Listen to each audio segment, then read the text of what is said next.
Hi everyone, this is the video for exercise and sleep onset activity 8.4. Okay, so in this activity we have three groups. We have them labeled as 1, 2, and 3, but we're going to change those labels so they make a little more sense on our output. So group 1 is the group that was told to exercise in the morning. I'm going to change that label to AM for morning. Group 2 was told to exercise in the evening. I'm going to change that to PM. And then the group 3 was told not to exercise at all. Okay, so we have three groups, and we're looking at how long it took them to fall asleep. So not how long they slept, but how long they sort of laid in bed before they finally fell asleep. Okay, so I'm going to start my ANOVA by clicking on the ANOVA menu, and then I select ANOVA. Exercise group is my independent variable, and that's a factor. Sleep onset is my dependent variable. Okay, so it's already given us our ANOVA output over on the right hand side here. But let's start by looking at just descriptive statistics and graphs before we get started with the analyses.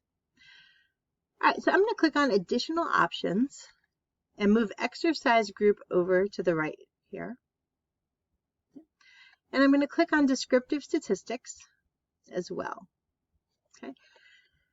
All right, so you can see that we have the mean time it took people to fall asleep in the morning group was 14.55 minutes. The evening group was 16.89 minutes, and the none group was 18.27 minutes. We can also do a plot of this. Okay, now click on descriptive plots and move exercise group to the horizontal axis. I'm also going to put error bars on my graph, and I'm going to do confidence intervals, but you could do the standard error as well. Right. So again, you can see here our data are, it took less time to fall asleep for people who worked out or exercised in the morning, a little bit more for people who exercised in the afternoon, and even more for people who did not exercise. Now what we want to know is, are those differences real, or are they probably due to sampling error?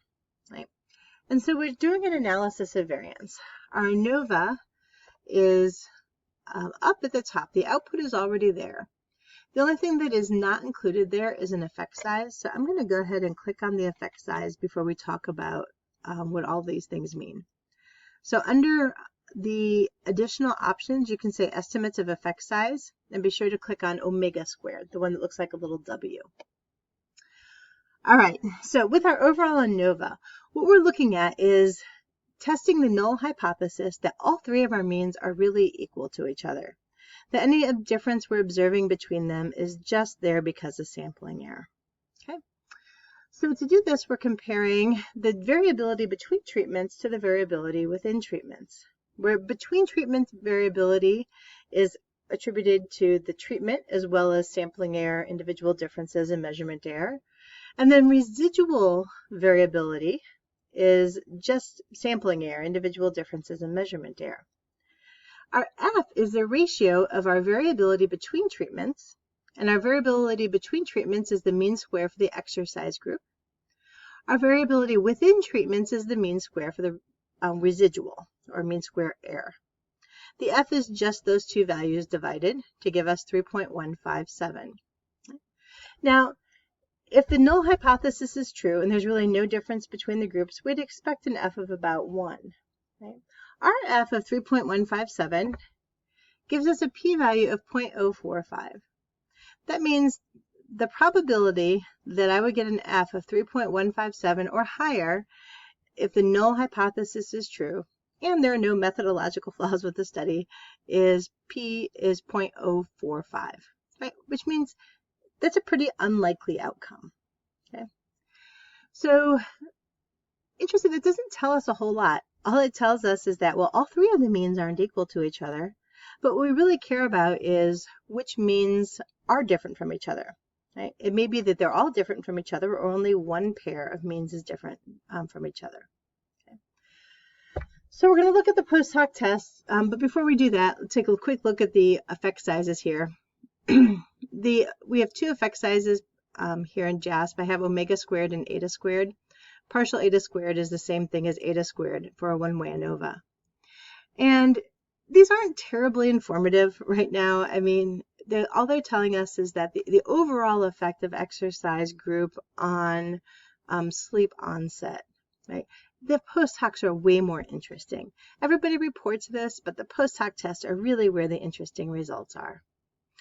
So to get our post hoc test, you go to the post hoc menu here on the left side, move exercise group to the right hand side, and we're going to get effect sizes, and I'm going to get confidence intervals too. Okay. Now, one thing you'll notice is that it has a correction clicked here for Tukey. We're not going to use the Tukey correction, so unclick that. It'll be confusing if you leave it there. Okay. Our post hoc test we're going to do is Fisher LSD test, and so we're not using any of the corrections in JASP. Okay, so if you look at your post hoc table, you'll see that we have 3 pairwise comparisons. We're comparing the morning to the evening, the morning to no exercise, and the evening to no exercise. Okay. Now, if you start here looking at the mean differences, you can see that the mean differences from morning to the evening was about 2.337 minutes. Okay. I know it's negative. That's all that means is that the direction that they subtracted the means in. You have to look at the actual means to see which mean is lower, right? So AM minus PM is negative because AM was lower than PM. In this case, remember, lower numbers are better. The less time you lay in bed without falling asleep is generally seen to be better. Okay. So the morning people slept or took an average of 14.55 seconds to fall, or minutes to fall asleep, sorry. And the evening people took 16.89 minutes to fall asleep, right? For a mean difference of 2.337. That effect size is a 0.31 with a T of 0.1 or 1.56. Okay? So we start by looking at the effect size. That's a fairly small effect size, which makes a lot of sense when you look at the mean difference of 2.337, right? 2.3 minutes isn't a lot of time. That's a small effect size. Okay. My T of 1.56 doesn't have a P associated with it. In order to get that P value, what you're going to have to do is go to a website that does these calculations for you. I'm at GraphPad, and I'm entering my T value as, in this case, it was 1.56. And I'm using the degrees of freedom residual from the overall ANOVA, and that gives me a p-value of 0.12. Okay. We're going to do the same thing now. The next t-value was 2.49 for the pairwise comparisons. And that gives me a p-value of 0.0138. Okay. And sorry, you should be writing these down because you're going to need them for your write-up later. And then finally, my last t is 0.93, and then that gave me a p of 0.35. Okay. All right, so if we go back then to our output, you can see that first p, the 1.56, had a p of 0.12. That means that the difference between AM and PM is relatively likely to be due to sampling error. About 12% chance that we saw that difference just because of sampling error. When we're comparing AM to no exercise or morning to no exercise, we get a P of 0.01 for that T of 2.486.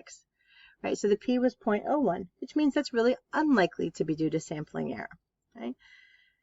And then finally, for the evening versus no exercise or PM versus no exercise, we got a T of 0.925 and a P of 0.35. And that outcome is likely to be due to sampling error, right? With a P of 0.35, 35% of the outcomes of T's would be greater than that if in fact the null is true. Okay.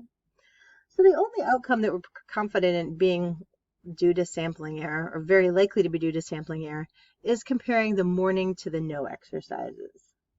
Okay. All right. So in order to write this up, we'll write up here for you. We'll start by looking at the data for the overall F. Okay. The data comes from the first ANOVA summary table, where it's degrees of freedom between within, so it's 2 and 162, or exercise group and residual. The F was for 3.16. I'm rounding things to the second decimal point for APA style. My P is 0.045. I guess I should have done that to 2 decimals too. And then our mean square error is mean square residual, which is 61.60. And my effect size, omega squared, was 0.03. Okay, so that's my overall ANOVA telling us that, yeah, it does appear that at least one of the differences in there is unlikely to be due to sampling error. And then we report the Fisher post hoc test. So all of the numbers are in these two tables, so you don't have to keep referring to the numbers, or you don't have to keep typing out the numbers again. You can just look at the table to see them. Right? But the first thing I'm going to talk about is that comparison that appeared to be a real comparison, right? So, or not a real comparison, that turned out to be unlikely to be due to sampling error, right? So this first one here, right? We're looking at the Fisher LSD post hoc test revealed that people who exercised in the morning fell asleep 3.72 minutes later or faster than people who did not exercise at all. Right? Our p-value is low, which means that the effect was unlikely to be due to sampling error. And you'll note that I didn't talk about the effect size per se, but I think saying 3.72 minutes is clear enough to people, right? It makes intuitive sense when we talk about minutes. Okay. Then the next two post hocs we're talking about, oops, right here. Okay.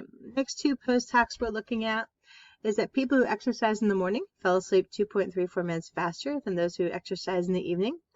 But again, that difference seemed to be likely to be due to sampling error. And it's also not very big, right? We're talking about a difference of 2.3 minutes. And then finally, we have people who exercise in the evening fell asleep 1.38 minutes faster than those who did not exercise at all. Again, probably due to sampling error. And again, not a very big effect. So in this case, we're talking, our very last conclusion here, we're talking about overall, none of the differences are very large, right? So it's not really clear if the differences we're observing are important, right? Does 2-3 minutes really have a lot of practical importance in terms of how long it takes people to fall asleep? Okay. In this case, we didn't give you much information about the scientific literature, so you don't have much to say there, but just making a note of it is important because when you're really doing research, you should know a lot about the scientific literature before you start doing the study, and you need to put your study in that scientific context. And then finally, talk about methodological concerns. And I know you maybe don't know a lot about research methods yet, but in this case, you probably realize that, you know, there may be some error in our recording of how long it took people to fall asleep, or there might also be some error in how much people actually exercise and what time they exercise. Right? So considering those things in when you're interpreting your results and trying to apply it in this larger context. Okay? So as usual, do not just copy these answers. Work on finding your own way of saying things. This is just one model, one way to do it. Finding your own way to do this is really important. Okay? All right, I'm signing off.